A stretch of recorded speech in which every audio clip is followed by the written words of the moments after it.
Laz, initial thoughts of watching all of that play out and Lewis Hamilton taking his first race win since Saudi Arabia in 2021. It was very special. It's actually quite hard not to get involved with the Lewis Hamilton emotion that was clearly coming out. There was tears in the cockpit as he crossed the line and was talking to his race engineer, Bono, on the way back. And then, of course, his father was there waiting for him in Parc Fermé.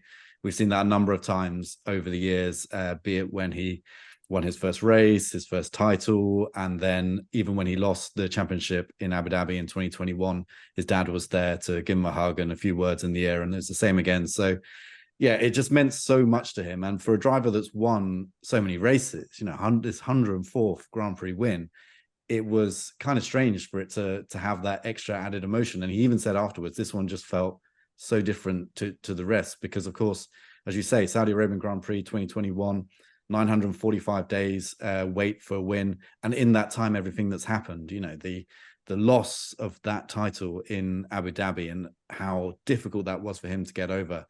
Again, when he was speaking afterwards, he said that he thought he got over it when he went back in 2022, but then quickly realized he hadn't. And so this whole cathartic kind of release when he won that race at Silverstone, of course, his home Grand Prix as well, 9th time he's won that race, which is more than any driver at a single circuit in F1 history. There was just so much to it. And also for the fans as well, to see a Brit win the British Grand Prix. It's always special when there's a home winner. We had the same with Charles Leclerc in Monaco. But yeah, for it to be Lewis, I think was really quite special. I don't want to sound like a fanboy here, but I think it really was very special. And I completely get, the scenes and all the emotion that went around it, because it was a special moment. Well, it also seemed like it was special for him and Mercedes, because obviously we know Lewis Hamilton is moving on from Mercedes after what has been an incredible partnership between him and the franchise, the organization, Toto Wolff.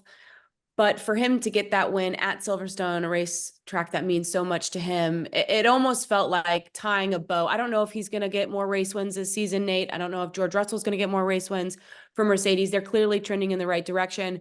But I thought for Lewis and Toto to have that moment to kind of put a bow on his career with Mercedes, I thought that was special too, on top of everything that Laz just laid out. 100%. And I think that will be what stands out now about the final years of this partnership. You're right. He might not win again this season. I think Mercedes actually now maybe, they look like they're in a position to maybe be in the mix a bit more, which I know is music to your ears, especially Katie, having waited so long to see that. But yeah, I think you're right. And it didn't feel right, did it? Going, ahead of Silverstone, this idea that I think all of us have had for a while, that he might not win again with Mercedes, this incredible partnership the two of them had. I think it's about 84 wins that he's had with Mercedes, which is unbelievable when you consider Schumacher had 91 in his whole career. Hamilton's had 84, I think 83, 84 with one team.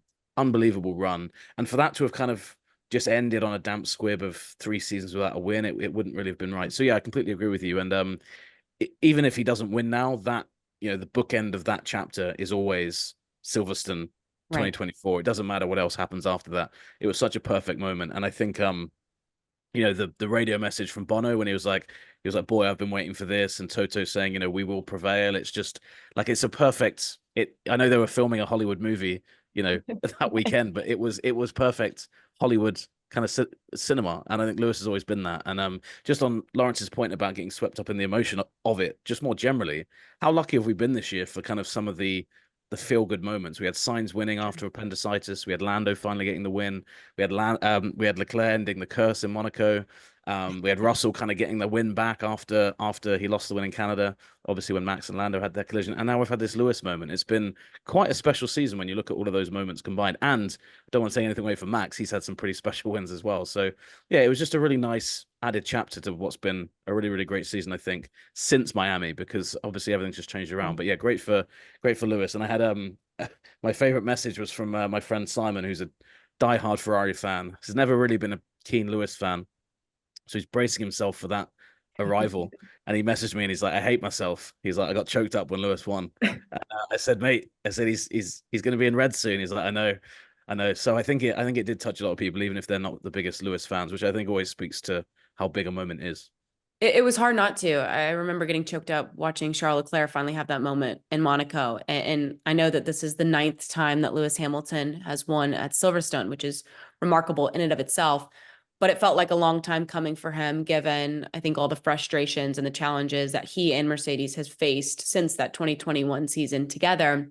Laz, just curious, with the momentum that obviously Mercedes has been able to build with the upgrades, George Russell getting the win a week ago, Lewis now winning at Silverstone, what went right for him specifically on track? It was clear that the Mercedes was very good from qualifying. Of course, they locked out the front row of the grid. We haven't seen Mercedes do that for ages now. So to then convert that into victory, it was a huge amount that needed to happen because the rain came, and at that point the McLaren looked quicker, and I think that's because the McLaren just does have more downforce. So in those conditions where they were still running slick tires in the wet, you need a huge amount of downforce working on that car to get the heat into the tires, to retain the heat, to continue the performance. So at that stage, it looked like it was slipping away. But then, of course, Mercedes got their strategy call right to go back to the slick tires. They only had the soft compound available.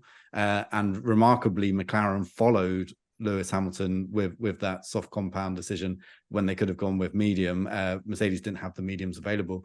And then it was all about, can the two of them, Lewis Hamilton and Lando Norris, hold off Max Verstappen, who was looking incredibly quick in the Red Bull and coming pretty fast from behind. And then Lewis's ability there to make those soft tires last that stint, look after them enough so that he had enough to push at the end. It was pretty special. And that's the kind of thing that perhaps we haven't seen from Lewis Hamilton for some time now, when the car's not been acting as he wanted, and when the best that they could achieve was maybe 5th place, 4th place. It felt like sometimes Lewis had kind of lost interest in it a bit, had his mind focused on Ferrari the following year.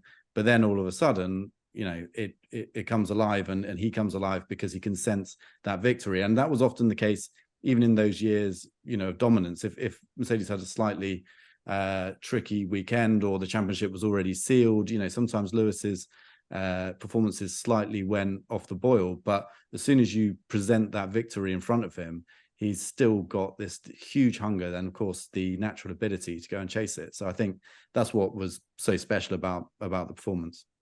Yeah, it really was. God, it was a great race. And Nate, as you laid out kind of all the different marquee wins that we've seen, it's been an amazing season. I think we've waited for a long time to get a season like this. And I know we've talked about the regulation changes coming, but I feel like we're being because rewarded finally. I know. It was so bad for 5 races. It was kind of like one-sided, and it's just flipped around. Yeah, it has. And it's been a lot of fun to see. Interesting note. Now officially 3 British drivers have won a race this season. This is the first time this has happened for any country in the 21st century. Do you guys find that surprising? How often do you have drivers from the same country on the grid? I think there's a much wider variety of drivers than perhaps there have been at times in the past from different nations. So first of all, you've got to have you've got to have 3 drivers from a single country on the grid in a season, and then they've got to be in relatively competitive cars. And we know from recent history how difficult it is sometimes to win if you're in a car that's not got the potential. So I don't know. I don't think that's that amazing a stat. If it was the first time ever in Formula One, I'd be like, okay, that's perhaps slightly different. But yeah, in the 21st century, I don't know. We know how dominated seasons have been during that period, either with Ferrari early on, and then Red Bull, and then Mercedes, and then Red Bull again. So yeah, perhaps not the most surprising stat. Lando, George, and Lewis. Is there any other British driver that I'm trying to go through the list? Is there any other British driver on the grid at the moment? No, not officially. I mean, Alex Albon is British, but he races as under the Thai flag. So the stats would say he was a Thai winner if and when he wins. And there aren't 3 other drivers from a single country to represent anybody else, right? You have 2 Spanish drivers. I'm not missing a third. My head, no. Yeah, I think you're right. 2 Spaniards, 1 German. There's always been a few German drivers in my time, but now we've just got Hulkenberg. Unless I'm missing something really obvious. Now I'm doing a geographical test to both Yeah. of you. I'll tell Dave that you thought that the stat, Dave, our lovely producer. I like the stat, Casey. And You Dave. like it? Okay. I So like we're it. split. I like We're it. split decision on the pod of like, it's okay. And no, we like it. I just thought it was interesting to throw it out there. First time in the 21st century, not the first time ever. Thanks so much for watching ESPN on YouTube. And for more sports highlights and analysis, be sure to download the ESPN app. And for premium content and live streaming, subscribe to ESPN Plus.